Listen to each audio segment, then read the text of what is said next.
understand Islam, to investigate it. Because otherwise, if he hadn't said anything, I would probably have never, had any interest in Islam at all.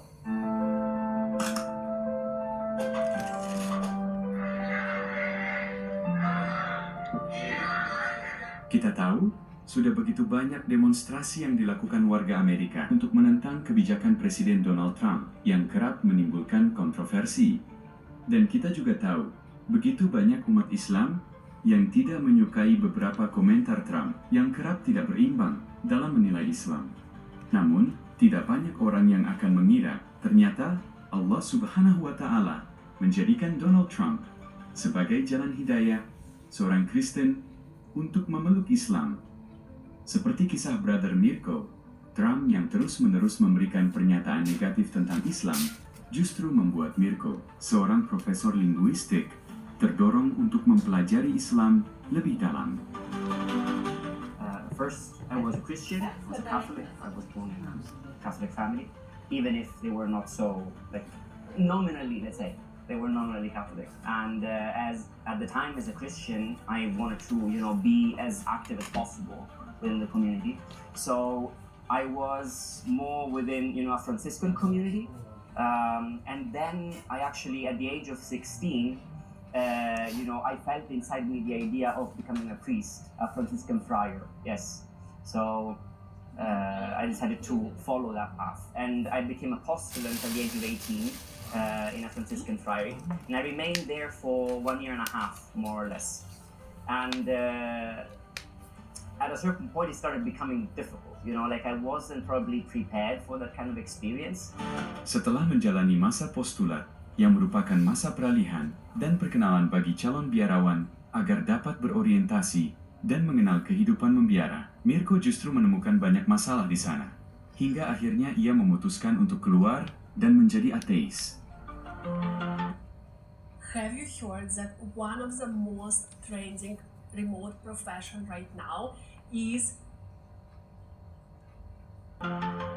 and so I started, just being totally not interested in religion at all. So that's how my atheist phase started. So it came from a place of anger, so emotions, mostly. And then, I started working, just to, live a totally different life. And then at a certain point, I had to find a job, I found a job in Sicily, something that was completely, not my field, but still I managed to. It was solar energy, so I chose technology. And then one day, in 2010, surfing on the internet, I started seeing some pictures of northern lights in Iceland, waterfalls and glaciers, and I was like, wow, Iceland is amazing, And then the language nerd inside me, because I've always been a language nerd, I thought, what language do they speak? And then I went, on some websites to see some texts written in Icelandic. I was like, whoa, I want to learn this language. And then I started from, that first day, it was 4th of April 2010. From that day, every single day, sometimes for Iceland, because I wanted to learn the language and move there. There was something, I don't know, that pushed me. And then, while I was there, then, I was still in my atheist phase, but I started traveling in Iceland. So I was shocked, amazed, seeing live, finally, those things that I had seen in photos. Northern lights, in front of my eyes, waterfalls, glaciers. I had so many experiences there, and it's so beautiful, that landscape. And also, and then this pushed me in a way to think all this, this beauty is not just the product of random chance. That was, the thought that crossed my mind. And in a way, this led me, it was the first step back to theism. Now, when I moved back to theism, someone might ask, well, could I have become back a Christian, Why not Christianity?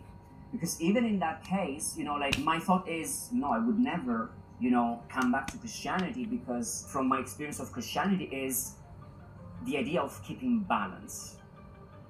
Where basically, you are always in the same position, you don't move, like you don't change in your personality, and you just have to be careful to keep, balance. And if you fall, okay, there's the sacrament of confession, and after that you come back to the same position again. It's in a way a negative side of religion. I want to develop, and for doing that, it cannot be such a passive, attitude, which my opinion is, it is very common within, Christian society, at least Catholic society. So the idea that, you remain there, you don't have to change. Everything is fine with you in a way. You just have to be careful, to not fall. But that's a negative, view of religion in a way, because, it's like, the analogy of the bicycle. If you stay like this you ride a bicycle and you don't move, of course you're gonna fall. But the only way to keep balance and without falling is moving forward. So you have to develop somehow actively. And Selama belasan tahun tinggal di Islandia dan menikmati keindahan alamnya, ia mulai merenungkan kembali tentang ketuhanan. Sambil menjalani kehidupannya, pemikiran tentang Tuhan terus mengisi benaknya. Hingga akhirnya, pada tahun 2015, saat masa kampanye pertama Donald Trump, ia mengenal Islam. Okay, so we are in 2015. Okay.